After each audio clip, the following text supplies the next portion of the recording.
My name's John Ferguson. I know some of you from previous panels, but very quickly, I work at Economist Impact. I'm the lucky one. I was just saying to the great panel, I do research. Research is my job.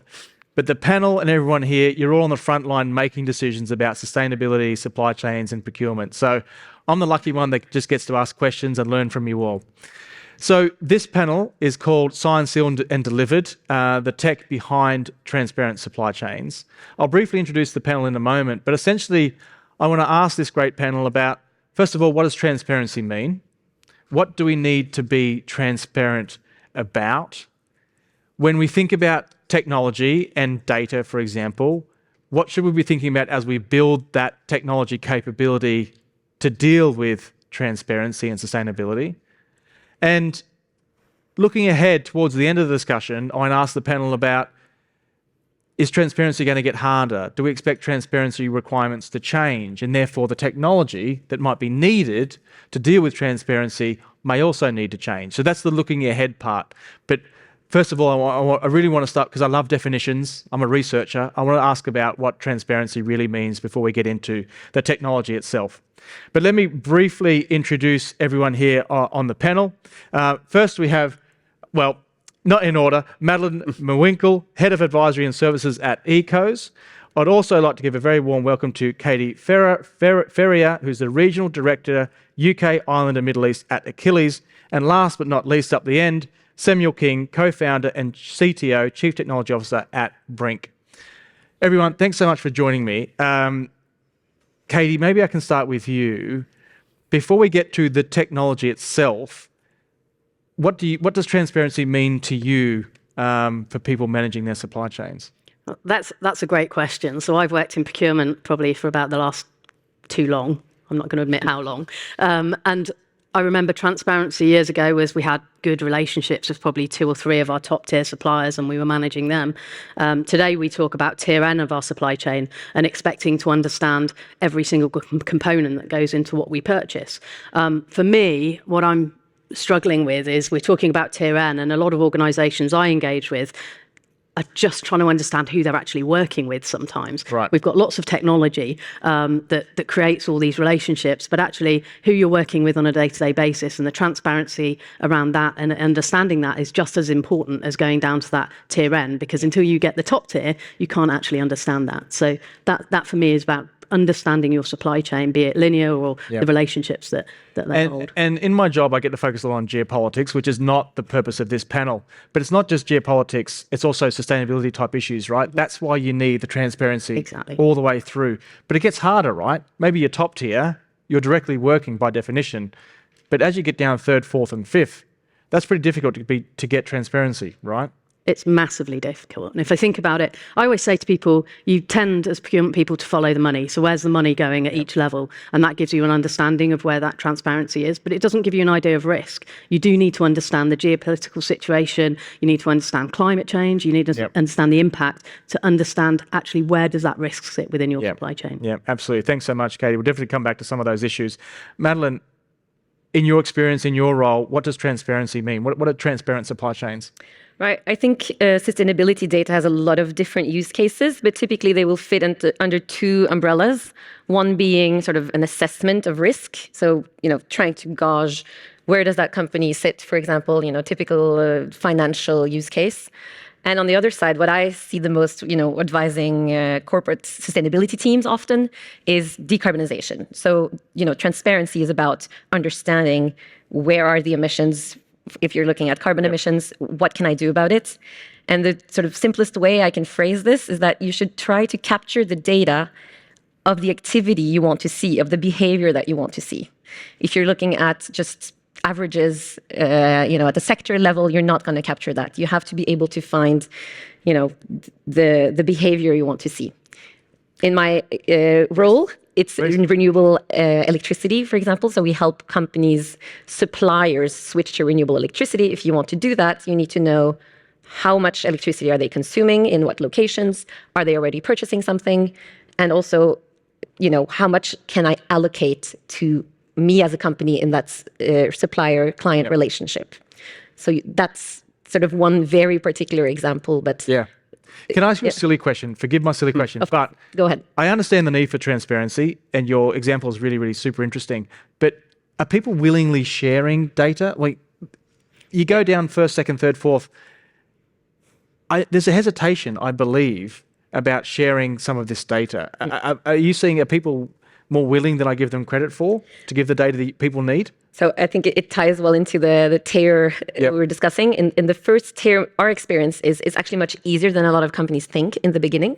You know, they are very worried that we don't have leverage, we're too small, you know, compared to this supplier, or we're too important for them. So, you know, that's probably a business secret they're not going to want to share. The experience is they're actually quite willing to do it. We have sort of seen that in different types of relationships, they are willing to share the data. The harder part is when you start looking at tier 2, tier 3 and beyond.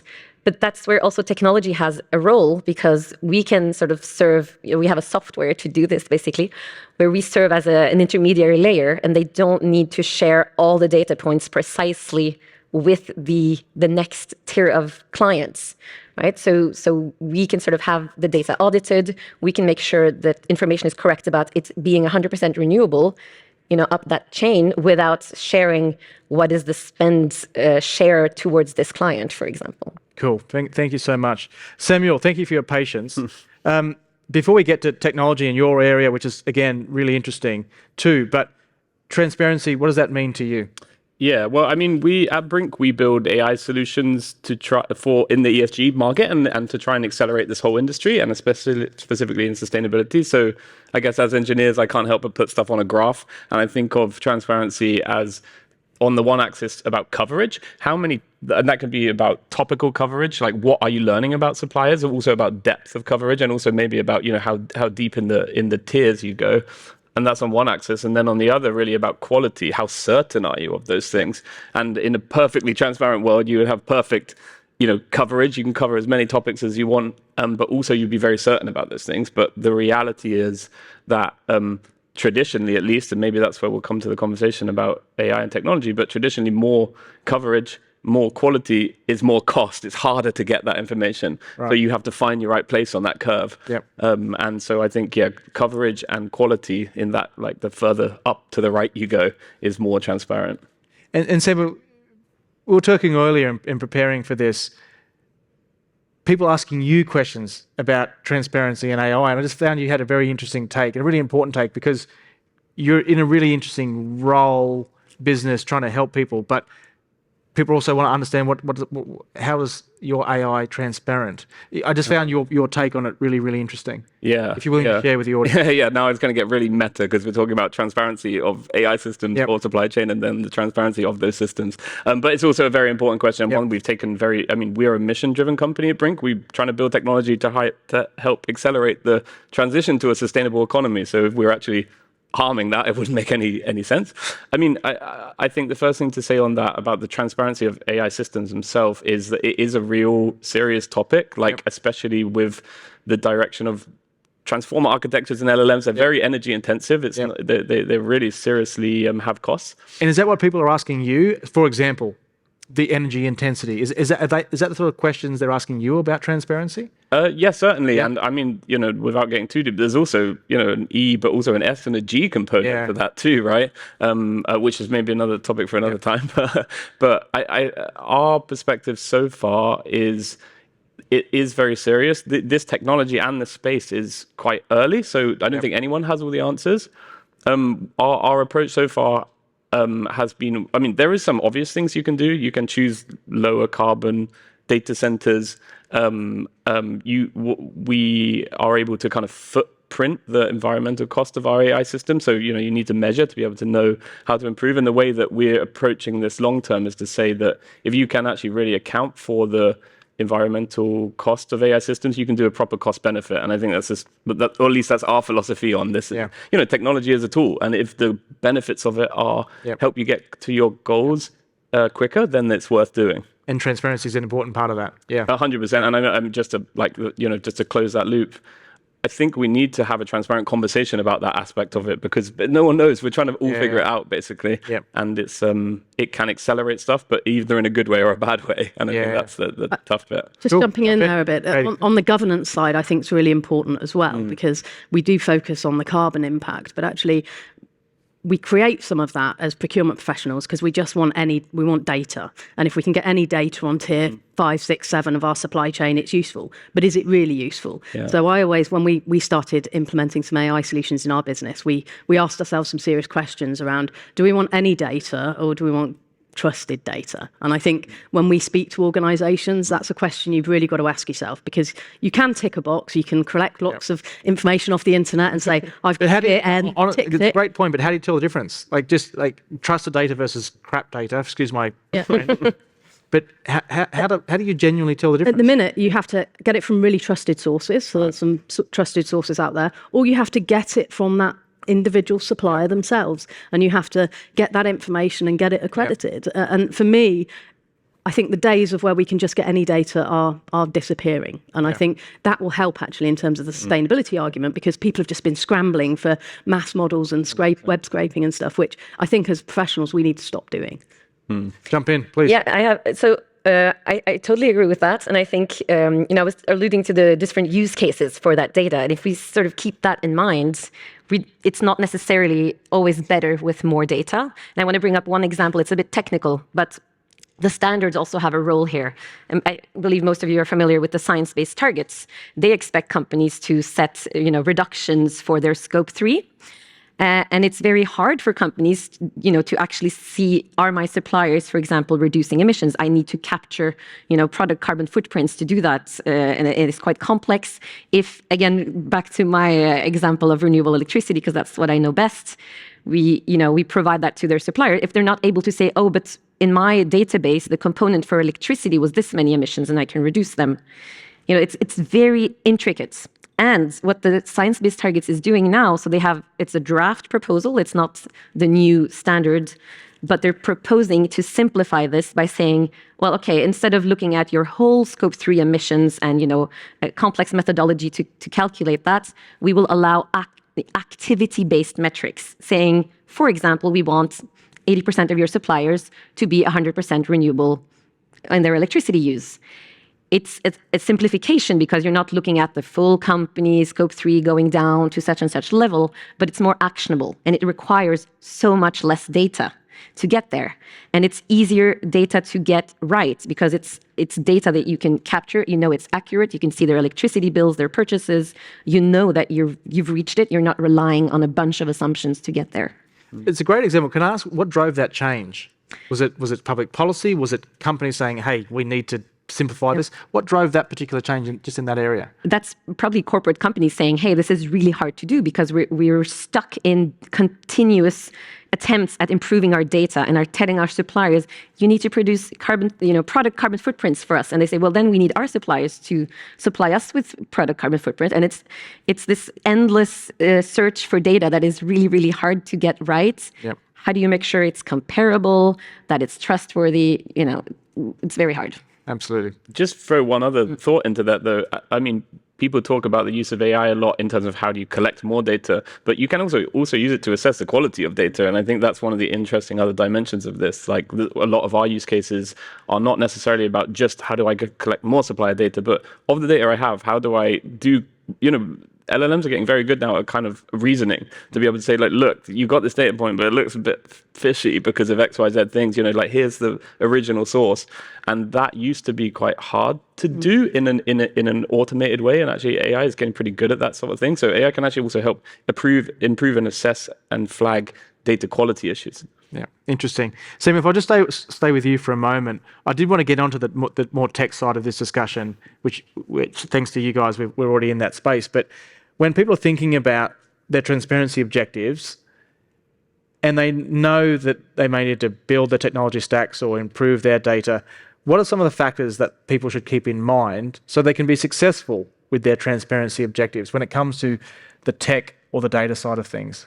Yeah, I mean, maybe that kind of coverage and quality framework is helpful there again, because it actually relates great to your point too, Madeleine. I think that the first point is not a tech point, right? It's just like, why are you collecting this data? What are you actually trying to do?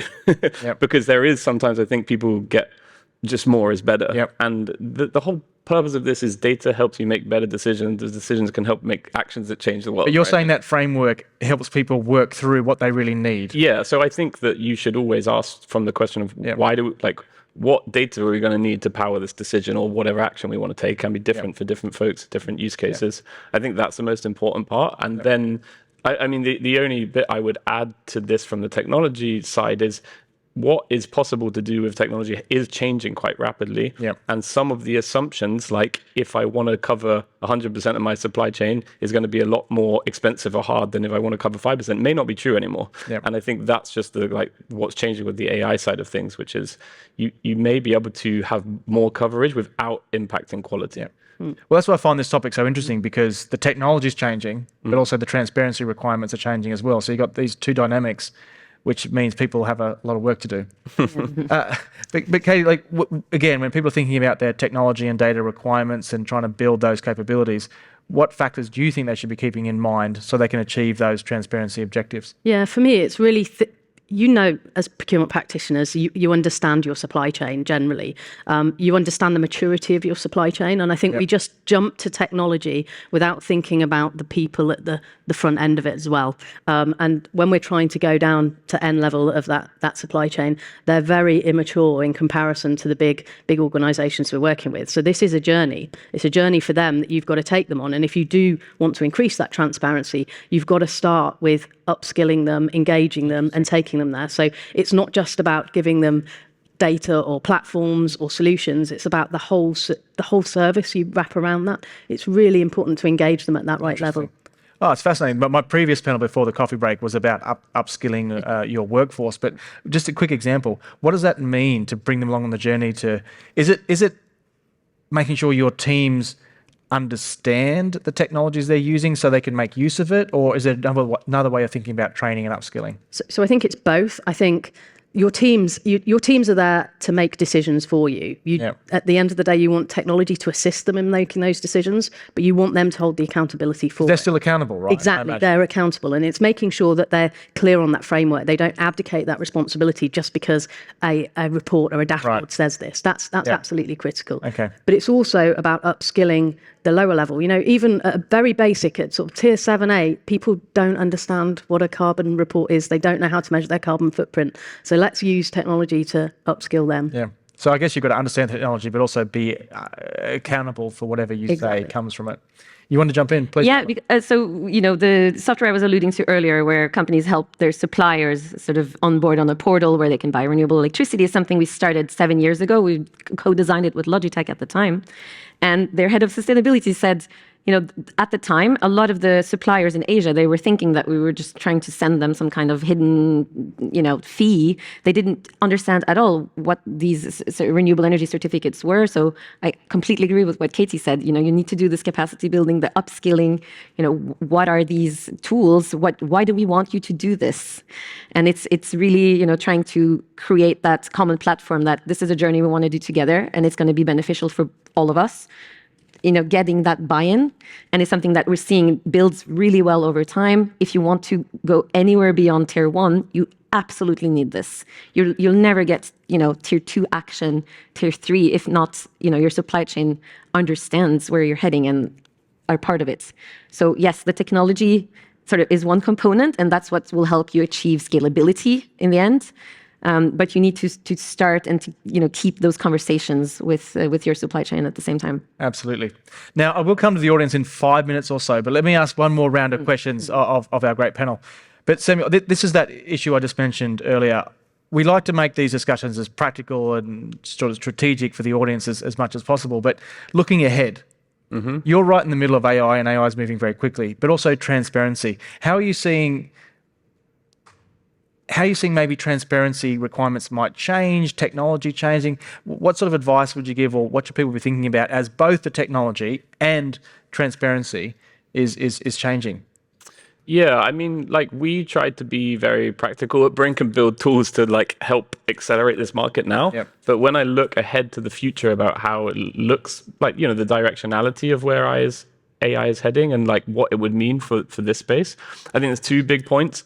I mean, people talk a lot about like AI agents. Like, what does it mean? No one knows. But like, what it really does mean is that you can increasingly automate tasks that would, or support tasks or augment tasks that would otherwise have been too complex or fuzzy or nuanced. And in supply chain, and especially in ESG and sustainability, the topics themselves are changing a lot, and the topics have a lot of nuance. And in a old-fashioned world where everything has to fit in a database and it has to be a perfect data point, it's very hard to capture that. But what we see a lot is agentic processes can help do a lot of these tasks in a way that keep the nuance, and especially when the topics change, and that they will evolve over time. What people care about in their supply chain will evolve over time.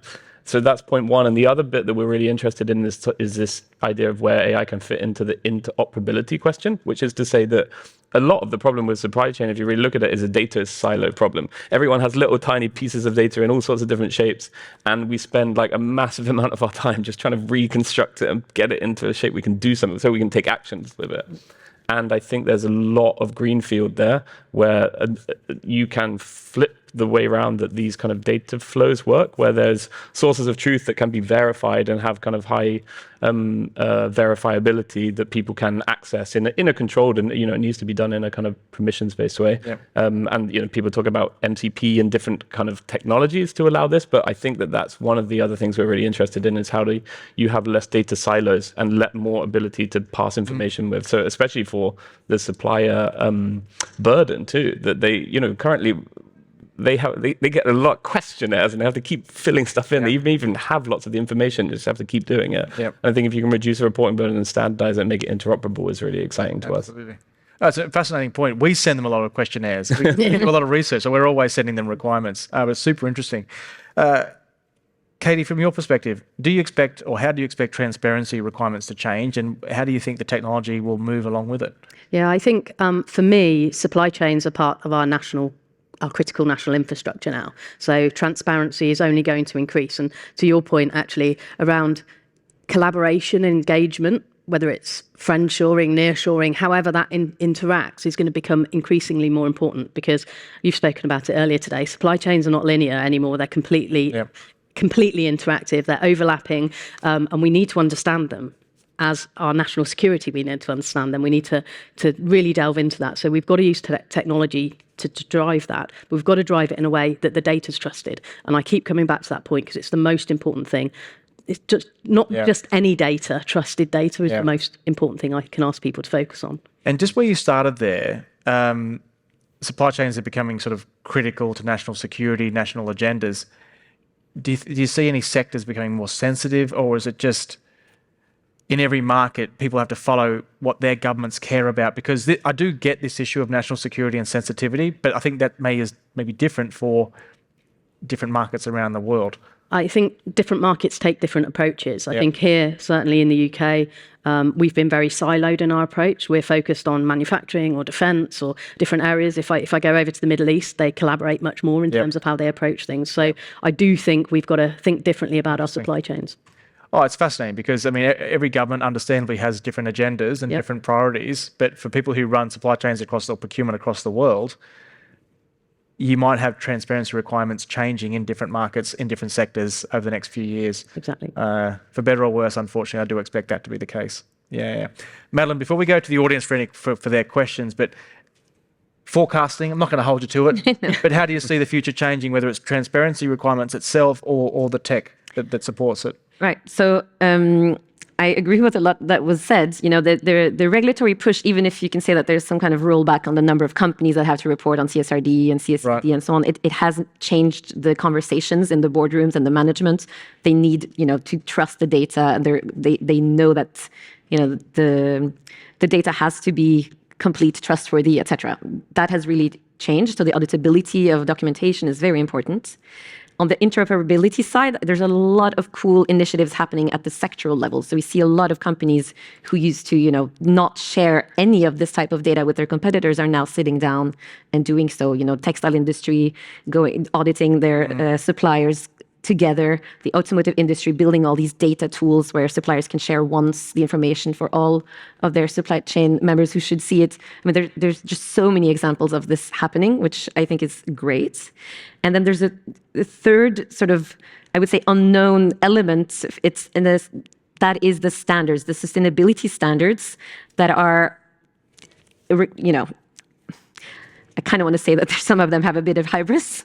So they go quite far now in their proposals of what they want to require. And I think renewable electricity is sort of the prime example of that. You know, the Greenhouse Gas Protocol suggesting to go from, you know, you can buy things at an annual and report at an annual level to an hourly level. So you're talking, you know, multiplying by many times the amount of data points that need to be verified, reported, audited, etc. So, you know, we might come into also a regime with a lot more detailed requirements coming from the voluntary space, but de facto being sort of mandatory for a lot of companies. And I think my hope for the future is that we manage to balance that. Right. That, you know, we've managed to find a sort of balance between manageable requests for data, not data for the sake of data, but actionable data, and that we focus on the actionable data and the auditability and quality of that. That's more of my hope, at least, for the future. I like the hopeful view. We've got time to open up to the audience, and we have a microphone up the back. Thank you so much. Any questions from the audience? Please, down here, and then there's one at the back as well. Thank you so much. There's a microphone coming now. Thank you. Thank you. My name is Howard Sherman from BioDoc. You talk about transparency, and you've been talking about the supply chain, but you haven't been talking about transparency as far as the consumer is concerned, and the projection of the information to the consumer. With the advent of the EU Green Deal and Sunrise 2027, what are your thoughts on this? Please jump in. So, thank you for the question. Yeah, thank you for an excellent question. I think it's key to actually make, you know, to be competitive based on decarbonization. You have to somehow make that information come to the end of the supply chain, right? The end consumer. We work a lot with Logitech, and they have this saying that carbon should be the new calorie. I kind of like that. Calories don't say everything about, you know, the health of a food product, and likewise, carbon doesn't say everything about, you know, the sustainability of a product. But it's at least a metric that can be perceived and sort of compared for consumers. So again, you know, getting to the point where you can label all of your products with that metric, for example, requires a lot of standardization, a lot of work with your suppliers to get that data, and auditors that agree with your methodology and so on. But I agree that's where we should head. And I think consumers care. I've got a son who's 19, and they really care about this. And it's not just consumers, they're our workforce of the future. So I actually think we've got to start to address these issues now. Yeah. Fantastic. Thank you for the question. There's another one. Yeah, microphone. So efficient, this team. Thank you so much. Please. Yeah, thank you, panelists. And Roger Gomez-Torres from Amazon Private Brands. My question is, how effective have been these tools and platforms that you mentioned about Tier 2 Plus to effectively reduce Scope 3 carbon footprints? Because we have used them, right, but found tension between the GHG verifications, as in, you know, it gives you an idea, but not effectively meets the standards of avoiding double counting, et cetera, et cetera. So, yeah, we haven't found a solution able to solve that tension. What have you experienced? For me or for anyone? Katie? Any thoughts? I'll say, how good is it? It depends how much effort you put into it. I think it's challenging to get the full detail that you really need. It's interesting, some of our customers, particularly in the Middle East actually, and some here as well, Octopus, one of them, are focusing on impact. So you talk about the impact. It's really hard to get the levels of data, and people are collecting that all the time. We're doing it. But actually, a bigger thing you can do is engage your full supply chain tiers, all the tiers, and think about impact and get them to tell stories of impact of what they're actually doing, not just from a carbon perspective, but from a social, from a governance perspective. And that gets the momentum, and then people are more willing to give you the information, give you the data when you're celebrating some of those successes as well. So I say that's how we achieve it with some organizations really successfully. Can I Please add? And I don't know if that was your question, but like how the allocation of decarbonization happening further up the chain can sort of be allocated down the chain. And I agree that this is, to be very honest, a very early stage for us to be doing this. And I don't think there's any sort of agreement across the sector on how that should be done. So it's kind of under development, I would say, agreeing on standards for that. Thank you so much. Yeah. Question there, and then there's one more as well there. Thank you. Sustainability is a lot broader than just decarbonisation. How can tech be used to potentially objectively verify and differentiate suppliers when it comes to social value? Any quick thoughts? Yeah. Yeah, I mean, I can add to that. I mean, I think one of the things that's very interesting but challenging about, I mean, like when you think about a topic like ESG, what is ESG? It's like 3 random letters that stick together like a lot of topics, and those topics are also themselves changing. And especially when you get out of E and into S's and G's, there's also a lot of social and cultural elements added onto that. What is valuable to us? Like, what do we care about? What do we not care about? I mean, Briink as a technology company, what we are trying to do is build the capabilities to allow people to take what they care about and actually, be able to assess it in their supply chain, to be able to understand the quality of the data that's coming through. So in that sense, we're kind of agnostic to the specific framework you want to use or what you are interested in your supplier, but we've built a technology that allows you to create your own frameworks and then find that out about your supply chain. So there's one element of this, which is technology can allow the frameworks to change rather than be very fixed. And then I guess the other part is about the data quality. How do you know if that thing is true? And I think there's a lot of pieces to unpack there, but we talked a bit earlier about one of the other kind of cool use cases of AI is to say, well, what is the audit trail of information that leads you to that conclusion? Is that like that they said it? Did they say it in a published document? Did they say it in something that was like third-party verified? Like what is the strength of evidence? And again, that's kind of like framework agnostic, but it still allows you to have a much better sense of what the certainty of that data point actually is. And I think, I mean, again, this is just my perspective as we build the Lego blocks, and then what people do with them, they do different things with them. But I think what is interesting about that is that what people care about is changing, and I think it should be able to change. And you need a technology that can kind of support that. Interesting. Can I just say, on social value? Social value is such an important thing, and too often what I hear about is we've just added another apprenticeship to the area and stuff. There's some really good examples of where social value impact is being made in communities in the UK. So we were speaking earlier about the Future Generations Act in Wales and how they really do focus on what's important for that local community. But then it requires people who are working in the area to collaborate, to drive it through so it does get that impact. So for me, it's all back to the collaboration. Thank you so much. We've got time for one last question. We can do this. Let's go. Let's go. Thank you. Laura Amada, partner at Dalberg, a global impact consultancy. You talk about data, you talk about traceability, compliance, impact, and storytelling. How are you thinking about value, and I mean tangible value creation for the companies, but also for all the stakeholders in a supply chain? Thank you. How do we think about value? Well, I can go back to the example I mentioned earlier, right, with Logitech, who they engage their suppliers to go and buy renewable electricity. This is, their scope 3.1, so the purchased goods and services is 65% of their whole company emissions. It's huge. If they want to succeed with any decarbonization, they have to succeed with this bit, and electricity is actually quite a big part of it. The value for them is, the brands, the investors, but it also is what I was alluding to earlier, the carbon metric on the packaging of their products, right? They are this year aiming for 100% of their products having that carbon calorie on the packaging.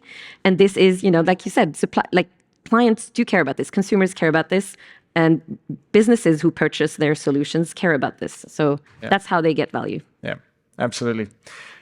Wonderful. Team, we've come to the end of our time. I think this is a fascinating discussion because of this duality. The transparency requirements are changing and the tech is moving so fast. I'm now going to hand over to my colleague, Charlotte Bullard-Davies, who's going to lead the next session. But please join me in thanking this panel for this really interesting discussion. Thanks so much, everyone.